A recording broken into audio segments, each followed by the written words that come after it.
Good morning, good afternoon, and good evening. Thank you for joining us today for this PATH Live Forum, which is part of our ongoing series called Understanding COVID-19. Today's conversation is called Securing Supply of COVID-19 Diagnostics. My name is Neha Agarwal, and I'm the Senior Commercialization Officer for our Diagnostics program at PATH, and I'll be moderating today's conversation. I see that we have participants joining us from all over the world: philanthropists, government representatives, corporate partners, and peers. Sitting here today, we face worldwide challenges both with the pandemic and with systemic racism. Both pose a threat to public health and both require our action, humility, and solidarity. And for this reason, we thank you even more for being here with us today and for doing all that you're doing in your communities. Before we get started, I wanted to run through a few logistics. The format for today's forum will include a live discussion, followed by moderated Q&A and audience Q&A. We want to hear from you during this conversation, so please share your questions and comments with us by submitting them in the chat or Q&A box at any time throughout the conversation. I will be monitoring your questions and will be saving time at the end of the hour for questions. I also invite you to join the conversation online by using the hashtag #PathLiveForum and tagging us at PathTweets. This call is being recorded and will be distributed for those unable to attend. For those of you who are less familiar with PATH, we are a global team dedicated to achieving health equity so that all people and communities can thrive. Together, we are driving public health solutions that meet the most pressing needs of families, communities, and countries. Our specialties range across vaccines, diagnostic, drugs, devices, and health systems. We are a global team working in 70 countries around the world. Before I introduce our guest speakers, I wanted to set the stage for today's discussion, which is exploring a critical and timely topic regarding supply security of diagnostics in low and middle income countries. An extraordinary effort is underway to rapidly research, develop, and commercialize diagnostic tests for the SARS-CoV-2 virus. If we go to the next slide, we'll see that in a matter of months, hundreds of diagnostic solutions have been in development or entered the market. As of the end of May, we now have 45 antigen tests, over 300 molecular tests, and over 285 serological tests on the market. And while tests are being developed and manufactured in over 50 countries, most of these countries on this list are either high income or upper middle income countries. And with several countries imposing restrictions on the export of medical equipment and materials, there is a real risk that these products may never reach low and middle income countries. Furthermore, low and middle income countries have been priced out of the market given the higher willingness to pay in places like US and Europe. In the next slide, we consider quality assurance. Less than 10% of these products have received approval from one or more regulatory bodies. Even the small fraction of products that do have authorizations, such as the FDA Emergency Use Authorization, or EUA, there's often a false sense of confidence and quality assurance associated with such authorizations, given the reduced stringency on verification and validation data required to achieve EUA. This makes selection and procurement of quality diagnostics even more challenging. Furthermore, registrations can often serve as a proxy for market opportunity. With this lens, it may be less surprising to note that 2/3 of all approvals are coming from regulatory bodies in just 4 countries: China, US, Australia, and Brazil, representing either large markets, high income markets, or both. On the next slide, it may be less surprising to note that given these supply security challenges, it is not surprising that testing is lacking globally and particularly in low and middle income countries. If we go to the next slide, Our World in Data recently reported that between South America, a new epicenter for COVID-19, along with Africa and parts of Asia, they're all well under the WHO recommended testing rate of 10 tests per 1 confirmed case. If we go to the next slide, another study from The Lancet estimated that only 0.1% of the population in sub-Saharan Africa has been tested for SARS-CoV-2, well below the 1% recommended benchmark and even further below the 2.3 average observed in OECD countries. Furthermore, it is often a misconception that lab capacity is a bottleneck in parts of Africa. A recent analysis conducted by Fine, Chai, and ASLM indicated a capacity of 55 million viral load tests per year, even after accounting for necessary HIV tests. This is roughly 8-fold the capacity needed to reach the 1% rate across Africa. It's clearly not a capacity issue, it is a supply security issue. And PATH is monitoring these supply insecurities, and today we welcome you to a thoughtful discussion on assessing these challenges and mitigating these risks for low and middle income countries. I'd like to start by introducing our panelists. We are very fortunate to have Dr. David Boyle, who is a Chief Scientific Officer at the Diagnostics program at PATH. He received his PhD in molecular biology from the University of Edinburgh and has worked in academia, clinical laboratories, and product development. He has over 20 years of experience in developing tools for clinical diagnosis and the surveillance of infectious diseases. We also have Sira Thiem Kunade, who's currently serving as our PATH Senegal project coordinator for the Global Health Security Partnership. This project is aimed at building capacity in providing antimicrobial resistance strengthening, lab surveillance strengthening, and improving networks across Senegal. We're followed by Mr. Richard Thayer, who is the managing partner of Halteris Associates, a bioscience consultancy firm. He serves as a business and market strategy advisor in the biotechnology and life sciences sectors. He is also a founder and the chief executive officer of the Catalysis Foundation for Health, an organization addressing gaps in global healthcare caused by inefficiencies in disease diagnosis and monitoring. Dr. Elliot Cohen is principal and founder of Partners in Diagnostics, providing consulting on the regulation of in vitro diagnostics. This followed a 20-year career at the US FDA, where he was responsible for leading the regulation of all blood donor screening tests and retroviral diagnostics, including the first over-the-counter HIV test system approved in 2012. Elliot has supported the technical development of critical programs such as PEPFAR and WHO's pre-qualification program. We thank all the speakers for being here. David, to start us off, can you please provide some insight into the challenges we're facing with diagnostic development and why we're observing the level of variation on quality and performance on tests that are hitting the market? Certainly, thank you, Neha. I'd like to start with just giving a basic description of the three primary tests that have been described for the diagnosis of the SARS-CoV-2. DNA amplification, nucleic acid tests are probably the best tool right now. The sequence was first released in January 11th of this year, but the first assay came out 2 days later because a consortium of scientists in Europe took existing sequences from the original SARS coronavirus and other coronaviruses and developed assays, and upon release of the sequence of the current virus, were able to develop an assay quickly. And just to show what Neha had indicated, within 4 months, we now have over 325 different molecular products associated with the diagnosis of COVID-19. And you know, the benefits of these assays are they're very sensitive, they're very accurate. Some of them can be used on multiple different equipment and systems that are already in use in laboratories, so you do not need to re-equip your laboratory to run these tests. Quality control procedures are straightforward, and there are some instruments of really high throughput capacity with automation, systems from Roche and Hologic as examples. And all of these systems rely on electronic systems, so there's computers involved, and therefore the data is stored and can be distributed and assessed later on. There are also automated point of care systems, but these tend to be somewhat limited when we think about things on the global scale.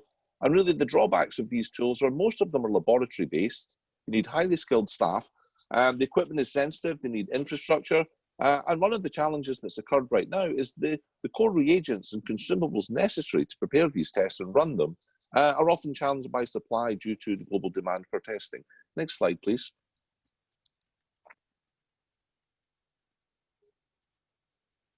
And then another way of directly detecting the virus is to detect the antigens. And this is basically where you detect the virus within a sample. So I've shown an example here of a lateral flow strip. This is a rapid test, very similar in principle to those used for, say, determining pregnancy or other infectious diseases such as malaria.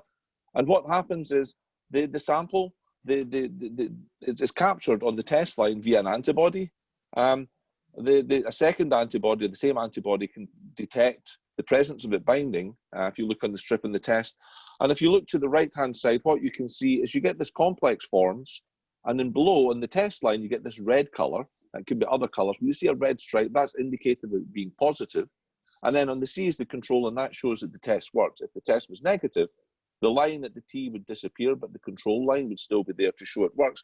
And the benefits of these tests are compared to the molecular methods, they're very simple to use. They've been demonstrated to be very robust. They can be manufactured at big scale, which is very important in this current situation, because if we don't have enough molecular tests, then if we can get tests that have antigen tests that have sufficient performance, then these could be used to augment for the gap in testing. And they're very low cost, so they're affordable, which is very important in this current situation. But some of the challenges are the sensitivity. If you don't have a lot of virus in the sample, then the test will come up negative. And as an example, the FDA is recommending that these tests be 80% as good or as sensitive as the molecular tests, which may be a high bar. And then one of our colleagues on this webinar, the use case for using these needs to be carefully defined. What patients and when do you test them is really important. And the other challenge here is the data generated from each single test is not recorded. So really there needs to be linkage to a reader or an imager where all of the test data can be collated and assessed for quality, for infectivity rates and other components. On the next slide, these are the serologic assays, and here the use of these tests, they detect antibodies in the human, in your blood, to the coronavirus, and these typically develop at least 1 week after infection. So their use in disease diagnosis is somewhat challenged, because really you've been sick for a while before it can be confirmed that you have COVID-19.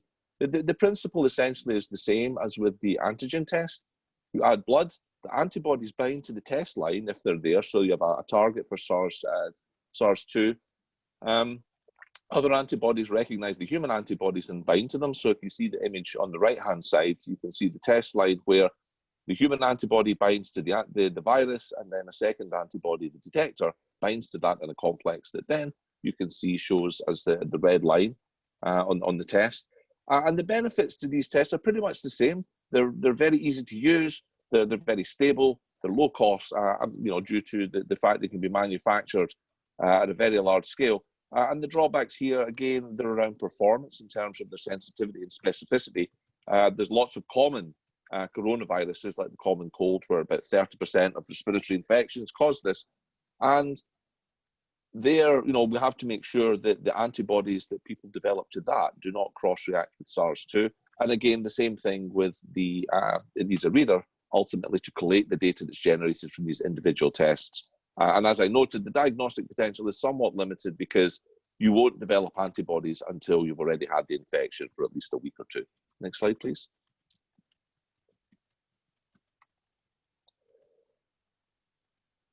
And so, yeah, these are just the challenges. So there's no gold standards. Coronavirus 19 is a new disease, and so there's no previous method to qualify samples. And also there's no standards that can define performance. We don't know where these tools could be best positioned in some cases. And many of the tools that have been given emergency use authorization, the number of samples used to validate the performance of these tools is very low, because they're not available. And the other challenge is around supply, where not just to the diagnostic tools, but the swabs and the media used in the specimen collection, the PPEs worn by the healthcare staff, the reagents and the consumables are all limiting factors. And so I'm running over time, so we'll pass on to the next speaker. Thank you so much, David. I'd like to move on to Elliot Cohen. Elliot, there are many misconceptions associated with the FDA EUA approval process. Could you walk us through this process, what it means to have EUA approval, and more importantly, what it does not mean? Sure, thanks, Neha. Excuse me. So let me first, I only have 3 slides. And there is no possible way that I'm going to be able to share with you all there is to know about emergency use authorizations or EUAs in that time. So try to come up with some questions. I'll be happy to address any of those for you for later. So let me start with what an EUA actually is. This is the formal definition. It's a mechanism that's available to the Food and Drug Administration in the US to facilitate the availability and unapproved uses of products excuse me, that are needed to prepare for and respond to emergencies when there aren't any adequate, approved, or available alternatives. So just to break this down from the government language that you see, facilitate the availability. In other words, to make available tests that have not been out there before and to bring those into clinical use. Unapproved uses, these may be products that are already on the market and have the ability to detect the agent. Some studies would need to be done to show that those tests that are already available could be modified to have some use in the pandemic or during the emergency. So what an EUA also is, it is open to product developers and manufacturers, as well as clinical diagnostic laboratories. It's a process that's highly interactive. I'll get into that in just another 2 minutes or so, but suffice it to say for now that the FDA responds very quickly and engages with manufacturers and with laboratories in a very interactive way. It's also flexible and it's less burdensome than typical procedures for marketing authorization. I will get into that in just a little bit also, but at this point, I can mention that the number of studies that are done are going to be much fewer than would be typically expected for a traditional marketing authorization, such as a 510K or for a PMA. The studies that are needed would simply be a limit of detection study, looking at inclusivity, that is making sure that the test can detect all the variants that are circulating. Exclusivity, looking to make sure that the test is specific and that there's no interference from co-infections, for example. Looking at all the different specimen matrices to make sure that the whatever is claimed is actually going to work. Let's say finger stick whole blood versus a nasopharyngeal swab or a nasal swab. Also in terms of the clinical studies, it's much more streamlined than it typically would be. So for example, FDA started with asking for 60 positives and 60 negatives for molecular tests. That's now down to 30. And in fact, in the beginning, FDA had said that you could use contrived specimens because of the difficulty in getting actual clinical specimens. That's changed because now the clinical specimens are much more available. The last thing that an EUA is it's temporary. And that's actually a segue into the next slide. The converse of that is that what an EUA isn't is it's not permanent. An EUA is only in effect while the emergency is in place. So once the emergency is declared over by public health officials, then those products would need to be pulled from the market, and they would only be allowed to be used if they go through a traditional marketing authorization, which leads to the next point. An EUA is not a clearance or an approval. There's a lot of confusion about this. A test that goes through the EUA process is considered authorized. If you see the words clearance, if you see that a product is approved for emergency use, it conjures up different implications. So that's an important distinction. It's also, following on from that, it's not an alternative pathway to freely market a product. That can, again, after the emergency goes away, then the product would need to be taken off the market. I just put a little note here about the role of CLIA, Clinical Laboratory Improvement Amendments of 1988 in controlling risk. CLIA controls laboratories and the quality of work that they do. As you can see, because the amount of oversight or the amount of review that an EUA product would go through to get authorized is much less than what would typically be done, then that introduces some risk, because you don't know that the product is necessarily going to be functioning and meeting its intended use claims.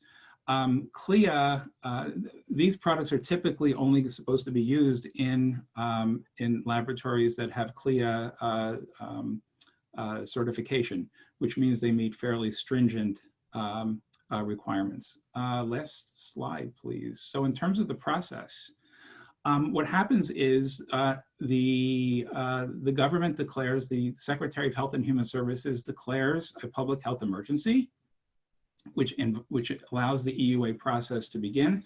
What a manufacturer or laboratory would then do is to put together what's called a pre-EUA. Now, FDA has put together a series of templates that actually are essentially fill in the blanks for submissions to FDA.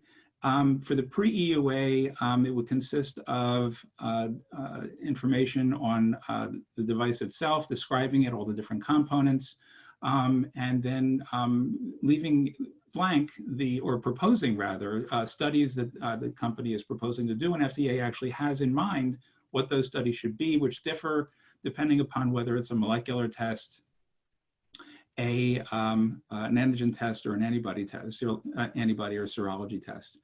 When the pre-EUA is submitted, in a matter of days, right now it's about up to a week because of the sheer volume of submissions that are being made to the FDA, there'll be some discussion between the firm and FDA. And after that interaction process, when the manufacturer, developer would go back, or the laboratory would go back and do the appropriate studies, which would provide for the validations that are necessary to get an authorization. There's some more interaction that would take place if necessary. And then ultimately an emergency use authorization is issued, the product is authorized. And again, underlining the fact that FDA responds in days versus months for a traditional marketing application. So let me stop there just to make that an introduction to the EUA process. And later on, there may be some opportunity for some questions. Thanks so much, Elliot. Yes, and there definitely will be opportunities for Q&A. I'd like to move on to Rich Thayer. Rich, there are very important nuances, as both Elliot and David have alluded to, on understanding and deciding the type of diagnostic that is appropriate for a particular purpose and for a particular setting. Halteris Associates was one of the first to provide thought leadership around the various use cases for SARS-CoV-2 diagnostics. Can you walk us through a summary of these use cases and why they are important? Certainly, Neha, thank you. So we've heard a little bit this morning already on different types of testing for SARS-CoV-2 virus, and we've heard a bit about regulatory, but how does one know what tests are needed and what tests should be developed? And this is where use cases come in. And by use case, we mean clearly understanding where and how a test will be used, and very importantly, what the intended actions are for the results coming from the testing. At latest count, we're something over a dozen different use cases for COVID-19 or testing for the SARS virus. And what I would highlight here is 5 of the more common ones in use today. So starting with the first one here, it's diagnosis of symptomatic individuals in any setting. And we've highlighted over on the right-hand side some key TPP requirements, or target product profile. These are the test requirements. Anyone in the audience here developing tests know there are many, many, many more requirements than shown here. I've highlighted in blue a few that I will discuss this morning. Those in black you may read quickly on your own. But for the first use case, diagnosis of symptomatic individuals, it's important that the test have both high sensitivity and high specificity. In our estimation, greater than 99%. It's also very important, as David mentioned, to be sure that there's no cross-reactivity, particularly to other respiratory or febrile diseases that may cause similar symptoms of individuals presenting to a healthcare setting, or interfering substances. This will become very important down the road as we enter the next flu season. The second use case is testing for previous exposure to SARS-CoV-2 virus. So this would be typically in an individual presenting without symptoms, wondering, was he or she already infected? In this case, it's very important to have high specificity, well above 99%, hopefully. And then in 2 slides, I'll show you the impact of having a lower specificity test. It's also important to consider for sustainability, knowing that your test could be useful, many months or maybe years down the road here, to consider that IgG alone may not be sufficient, especially in the face of having tests launched that are antigen antibody combination tests, or those with both IgG and IgM. Connectivity, David mentioned already the importance of making sure the results can get into the appropriate health authorities, either locally or nationally. So some sort of data connectivity is also going to be important for these types of serology tests. And then a final caution here is positive tests are not necessarily correlated with immunity. There are several reasons, 2 of which are the well-advertised false positives that could come, so the individual test positive but really was not exposed previously, or secondly, that just because the antibodies, in this case perhaps an IgG, is still visible doesn't mean that that individual actually has protective immunity. Those studies are still ongoing. Next slide, please. So the other 3 use cases highlighted for this morning, number 3 here, triage. And that would be either of asymptomatic or pre-symptomatic individuals that are at risk. These are individuals who potentially were exposed to or may be in an environment where others could be at risk if this individual, in fact, is infected with COVID-19. Key TPP requirements here are a bit more difficult to describe. And this is something I'm sure we could have a very lengthy discussion with members in the audience here about sensitivity versus specificity in a triage setting. That will depend very much on other types of tests that are available. Is there a locally available confirmatory test? And what is the setting in which that triage test is going to be used? But as an example here, I highlight a setting where PPE is required, so that personal protective equipment, if somebody tests positive for the virus, that individual will need to be isolated, and either the others in the local adjacency will need to be protected, or the healthcare provider themselves. In this case, you're going to want to have a very highly specific test. The other thing that's happening, especially with employers that are leading the charge now with trying to implement testing for COVID-19, is combining a triage test with a health questionnaire or health check. As we've learned in the past with diabetes, with multiple myeloma, with volunteer blood testing, as Elliot could talk about, the use of questionnaires can be a highly effective way to increase the likelihood that somebody is at risk for the virus. The 4th one here, disease monitoring and staging. This is not being used as much today, but there's quite a bit of discussion around, is it possible, given the wide variety of presentations of different types of symptoms, of mild disease versus very severe hospitalized cases, et cetera, is it possible to come up with a single test that could indicate for a healthcare provider where in the disease progression somebody is? These types of tests will need to be highly sensitive and quantitative, and it's likely that a combination of the RNA markers or antigen result or the ratio of the IgG-IgM together will be required in an algorithm to determine where in the disease an individual is and how well they're responding to, hopefully very soon, treatments. And the last one here is really a future need. And considering down the road, does somebody have protective immunity? Is there a vaccine available? Is that vaccine working? Is a booster shot necessary, et cetera? It's likely that the types of tests that fall into this use case category are going to need to be customized relative to any sorts of vaccines that are out there. And we'll need to consider the appropriate ratios of IgG, IgMs, nucleocapsid proteins, spike proteins, et cetera, that would be appropriate to understand that that individual truly does have protective immunity and is not at risk for transmitting disease. So it's a very quick overview of just a few of the common use cases. We can go to the next slide, please. Oh, I think one was skipped. Back one. Oh, okay, so there's a slide that's missing, but that's fine. Let's go on to the last one there. Thank you very much. So what is pretest probability? So in these use cases, we talked a few minutes about the types of requirements that a test needs to have to fulfill that use case and for those results to be actionable. And here's an example. So in the first example here, where we have a low prevalence environment, in this case 0.1%, and a test that has poor specificity. Well, what does that mean? So for every 1,000 individuals tested, again with those two parameters, 0.1% prevalence, 99% test specificity, for every one true positive individual that is found, an additional 10 will be identified who are false positive. And as that specificity drops from 99% to 98 to 97, that number of false positives then will increase from 10-fold to 20 to 30 to 40-fold the number of true positive individuals identified. That's the situation in many instances we find ourselves in today, and why there's so much question around the ultimate utility of serology testing.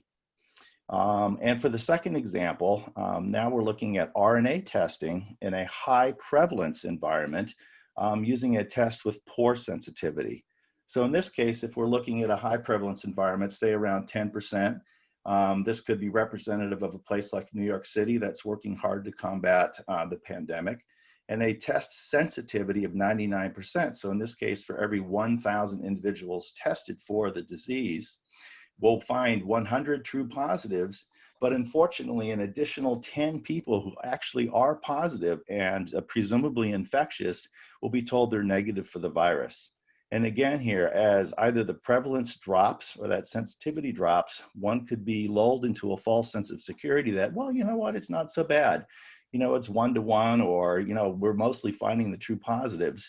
And that points out my last comment, and that is prevalence. At least from my perspective, I'm used to looking at prevalence at a broader community or regional level. But certainly with COVID-19, it's a novel pathogen. One needs to consider looking at prevalence in the local tested community, at a workplace, at a university, at a village setting, to understand truly what the prevalence is there and what the test performance requirements ought to be in order to have the acceptable ratio of true results versus false results. So I'll pause right there. Thank you. Thank you so much, Rich. That was really interesting.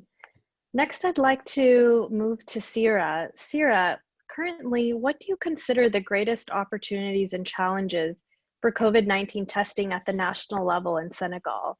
And can you share your experience procuring or trying to procure tests in Senegal and the region more broadly? Hi, Neha, thank you.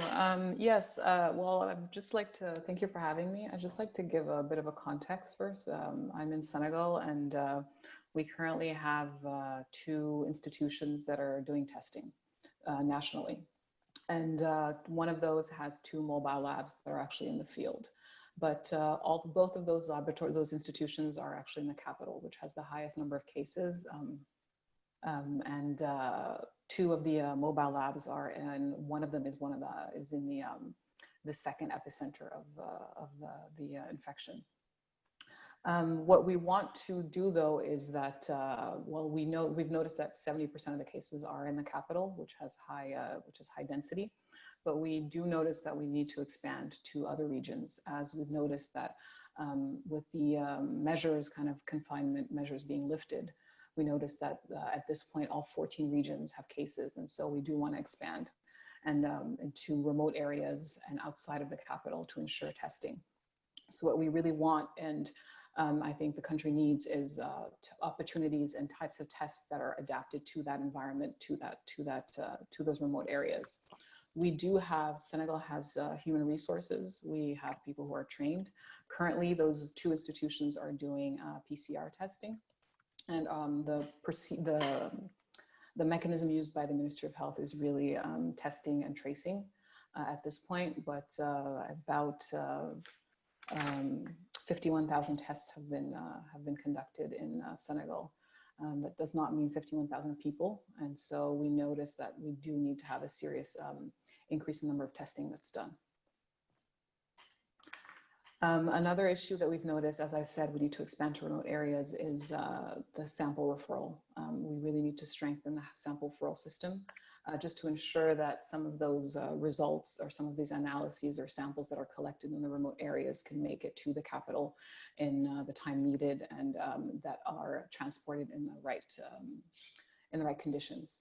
And that reverts back to the access to just the media for sample collection, sample referral. We really have a problem with accessing the equipment, the reagents, the PPE. Right now, the mechanism that's in place is through the WHO, but recently we don't know when the next batch will be received, and at this point, that's the main mechanism that's used. I know that from my knowledge, the two labs are trying to find other mechanisms of getting access to the reagents necessary in order to move forward with the testing, which is important at this point. We're about an average of about 1,000 tests per day. Wow, thank you so much for that perspective. We've heard from all the speakers, and I'd like to move into a facilitated Q&A. David, beginning with you, if that's okay. You talked about the process and some of the challenges with developing diagnostics. From a quality perspective, could you describe a little bit about what it takes and how is PAP supporting manufacturers' efforts around development? Sure. So I think the primary challenge that developers have faced is that they don't have access to materials. Elliot had noted this in the early applications for EUA, where contrived samples where people essentially made their own samples by spiking things were acceptable. And the other challenges I noted is that there's no gold standard, so there's no reference to compare the performance of your assay to. So that work is ongoing with a variety of groups. And what we're trying to do at PATH, and what we are doing, is we've built a biorepository on both clinical samples used for PCR testing. We now have about 1,000 positive and negative samples each that we're processing to give or offer to developers so they can qualify their tests. And also serum and plasma, the same things going on here. We have a longitudinal cohort looking at different antibody expression rates after infection, and also large volumes of plasma from convalescent patients that would be useful in helping the antibody assays. And finally, we're creating the virus, but we've inactivated it, so it's not infectious, and that means that anyone can use it in facilities that don't have biosafety containment levels. And all of these we're trying to qualify against other with certain methods, so that there is a reference point to which the developer's test can be compared to. Over. Thanks so much, David. Richard, what advice do you have to manufacturers to sustainably ensure equitable access to diagnostics for COVID-19? Thank you, Neha. Let me just quickly highlight a couple of issues. It would probably come as no surprise. The first point I'll mention here is for the manufacturer to have a clear understanding of the target use case and use setting. Where will that test be deployed, and what is the hope for how the results coming from that test will be utilized? From that, then, can be derived the minimum product requirements, and is there a lowest common denominator set of requirements that would allow your test to be used across more than one use case? If not, that's something that perhaps should be called out in the instruction for use, or otherwise adjusted so that the test is used properly. A triage test is not used as a diagnostic test, or a serology test not used as a confirmatory test, etc. Also keeping in mind that thinking about, for instance, back to the Ebola outbreak, one of the issues that was confounding understanding the disease course and the current status of things was the lack of real-time data. So understanding that in this situation of a pandemic, having the data electronically communicated from the device, even if it's a rapid test device, to authorized authority is going to be very critical. And then I'll just mention quickly a couple other points, but tie them together. Sarah, you mentioned the concerns around sampling, sample access and procurement. And so one needs to understand, is testing going to be done locally? Will it be a sample and send environment? And what type of internet or information and communication technology is available? both to minimize the time to result and to minimize the loss to follow-up opportunity. So let me pause there. Thank you. Thank you. And one follow-up question, which you touched upon a bit, how can we ensure that the currently implemented solutions can have longer-term utility? And in other words, how can manufacturers today prepare for future pandemics? That's actually a very good question, and one that's been debated for those in the audience here amongst the diagnostics community for some years now. But especially if one takes a look at COVID-19, it's highly likely this disease is going to change. That's either going to be through issues such as emergence of herd immunity in the percent of the local population that's been infected. It's going to be reintroduction of the disease from other areas that perhaps aren't as well under control. Emergence or duration of protective immunity, what sorts of vaccines are out there, and frankly, you know, how rapidly the virus itself is changing. So understanding that the disease is going to change either more quickly or more slowly over the coming months here. So having a test or a test platform that can rapidly adjust to that, can sensitivity and specificities can they be changed? Can second generations be launched quickly enough into the same supply chain, the same logistics network that's been set up and run the same way so retraining doesn't have to happen, that the tests can be modified and migrate along with the changes in the disease course. Thank you. Great, thank you so much, Rich. Sarah, building off of that, I'd love to hear from you. Based on your experience with strengthening surveillance, information, and laboratory systems in Senegal, what gaps need to be filled to strengthen COVID-19 testing? I actually want to bounce off of one comment that Richard made, is that we are actually, the next approach I know that the Ministry of Health is trying to put in place is to use the equipment that's actually already on site.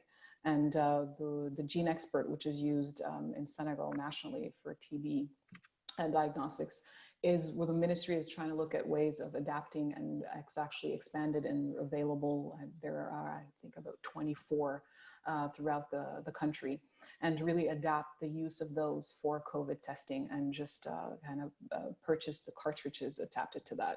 But that does bring us back to the issue of access to reagents. I know that some of my colleagues have been looking at other African countries.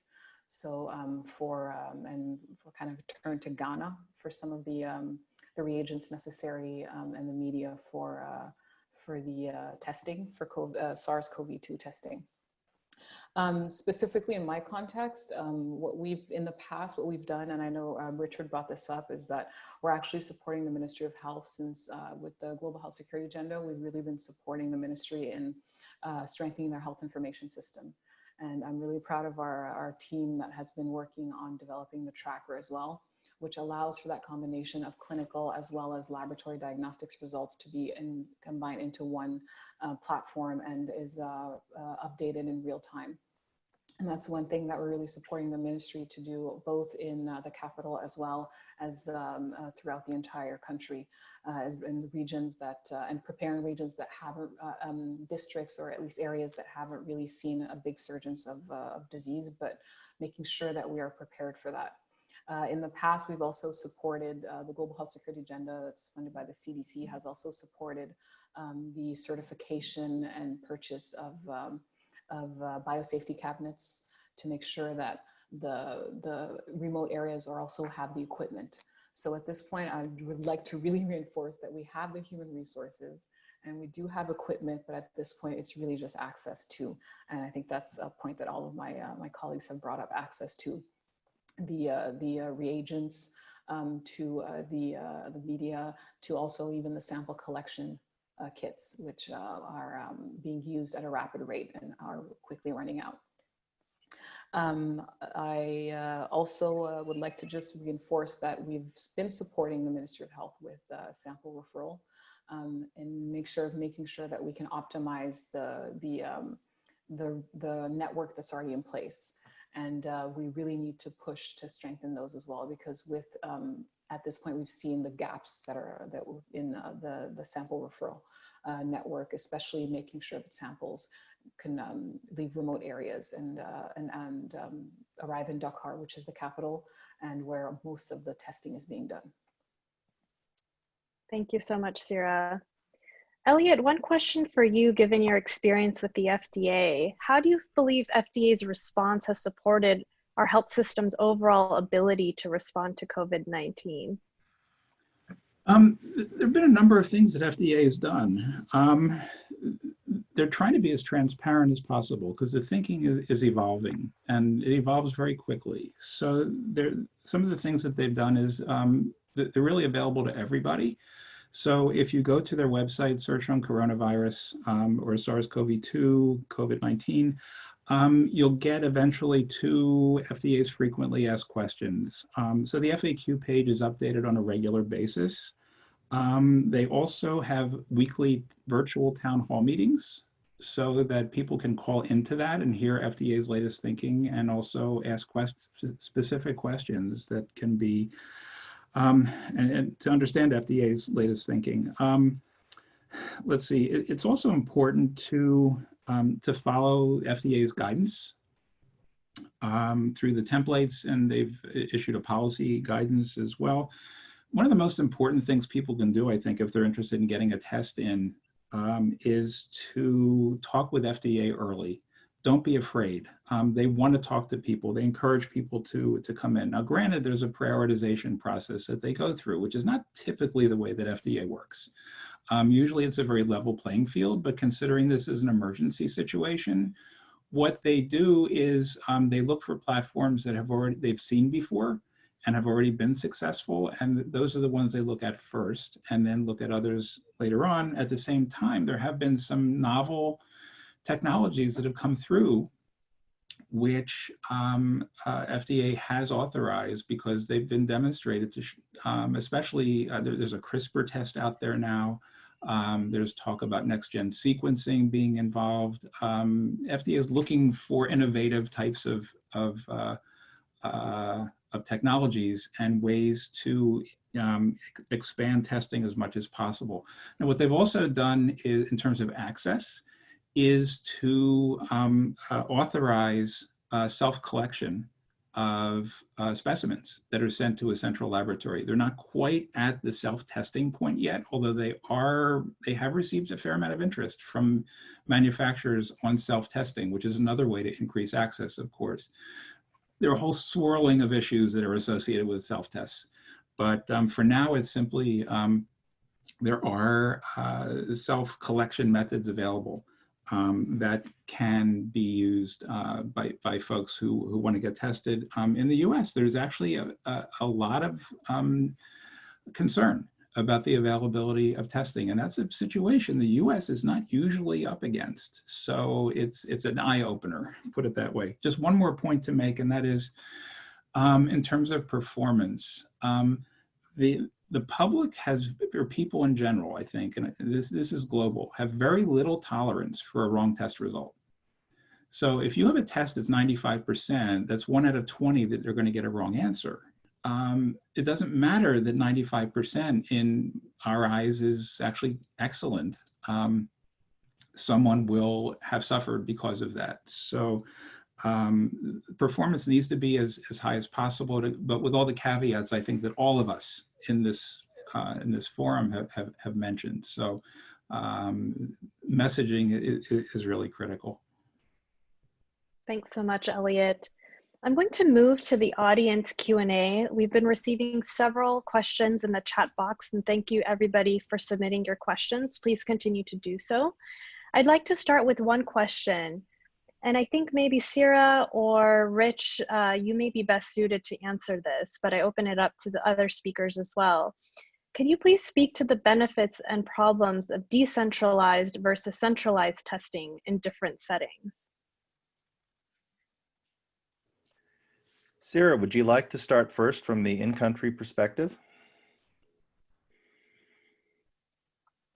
Yeah, yes, sure. Thank you, Richard. What we've noticed is that the ministry is trying to implement decentralized testing, but we're seeing that it's been a bit difficult because right now the technique that's used is real-time PCR, and we all know how difficult it is to have the environment and the platform needed to be able to do that. And so what we want to make sure is that at the peripheral laboratories have the equipment, have the training, and have the reagents necessary in order to be able to perform good quality testing with high specificity. And that's the hurdle that I think is going to be difficult at this point. But we do know it's necessary. So I think right now it's really about trying to find the best testing possible, the best diagnostics, the best mechanisms possible to be able to do decentralized, while ensuring that we have high quality tests as well. And that's right now what the ministry is juggling with.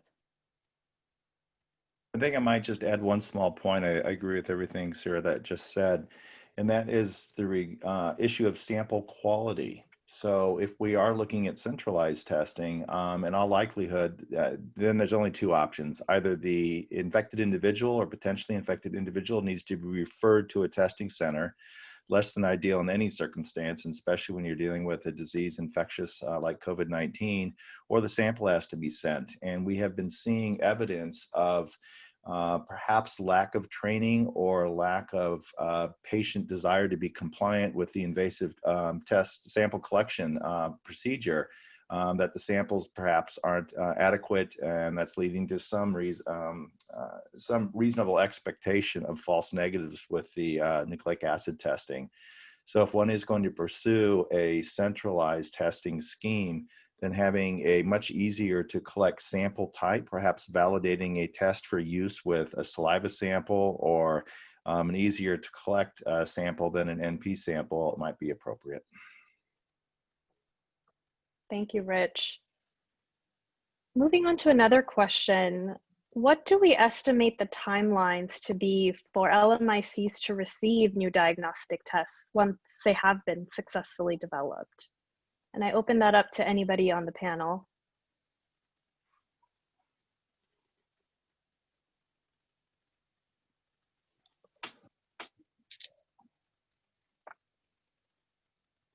Maybe David, do you want to take a stab at that one first? Certainly. I think it's the silence. I think indicates it's a difficult question to answer. It's going to come down really to how scalable is the product, and also who's going to be able to distribute it. I think some of the challenges right now are there are good products on the market, the technologies are in a lot of countries, but the companies making these products just can't ramp up their production quickly enough. Another alternative to that is with the lateral flow tests, is where we're thinking they can be produced at mass scale. So there is the opportunity to meet the demand, or certainly get closer to meeting the demand through these technologies. But at the moment, I think it's a good question. And it's a difficult one, I think, for any of us to answer fully. Over. Maybe I can add something also. This is Elliot. Just a few suggestions, I guess, and that is when a country is considering getting a test, that there be some criteria in place to accept that test. Because what we found in the US, there are a lot of bad actors out there. And bad tests can flood the market very, very quickly. And that is going to make the situation even, far worse than it would be if there were no tests, probably. So there should be some acceptability criteria that go beyond looking at what the manufacturer is claiming in the package insert. How does this test really work? There have been some cases of fraudulent tests coming into the US. So that leads to the next point, which is know what tests are being used in your country. Have some sort of a registration process, so at least you can try to keep track of that. And then also have a very simple as possible and effective means of communicating with networks to identify appropriate controls and and also identify when there are problems and involve all stakeholders in that, so people have a way of weighing in to identify whether tests are working or not. And very Thanks, quickly, Elliot. thank you, Elliot, just to add to that, along with understanding the requirements for accepting a test, and that is, again, and I apologize for repeating this so many times, understanding what you want that test to be doing. We've all seen in the news countries that have purchased many, many tests and gone to implement only to recognize, doggone it, that's really not the right test. That's not going to answer the question that we most need to get answered right now, be it current infectious rates versus past infections, et cetera. So I would add that, Elliot, to what you just mentioned. Yeah, well put. Absolutely. I'd also like to Thank add, you. in Senegal, the ministry actually put together a commission just to make sure that all testing that enters the country is vetted and approved by the Ministry of Health. That's great. Thank you. Thank you all panelists for that. The next question is a bit challenging as well, which is, as we think about lower resource settings, what trade-offs and what considerations should be put in place in thinking about high performance versus affordability?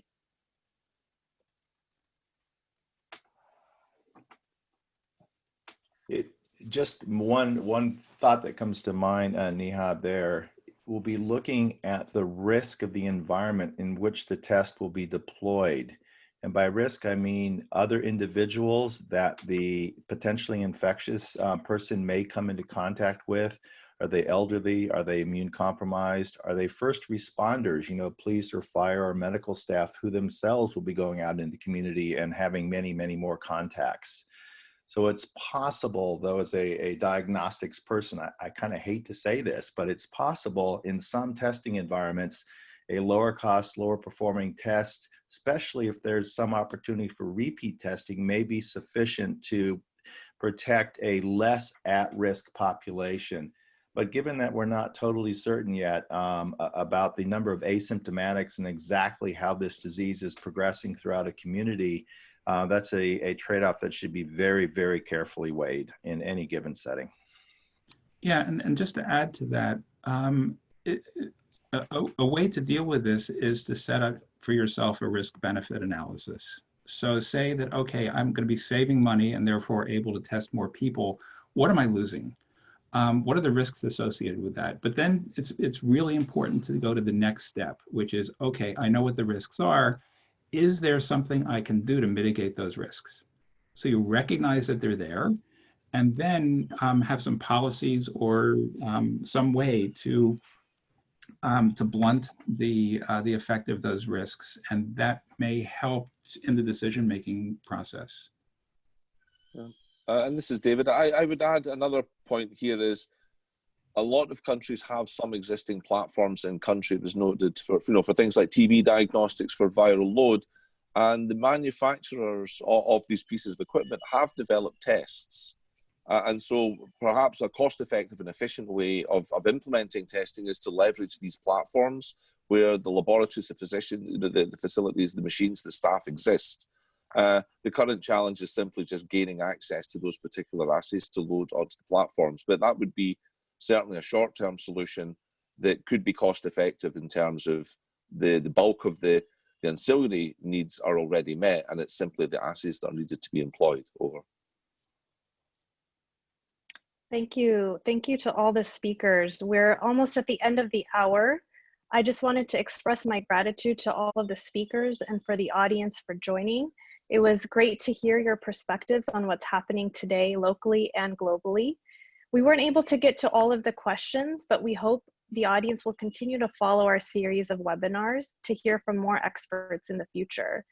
Whether PATH is new to you or your organization, we appreciate you taking the time today to join us.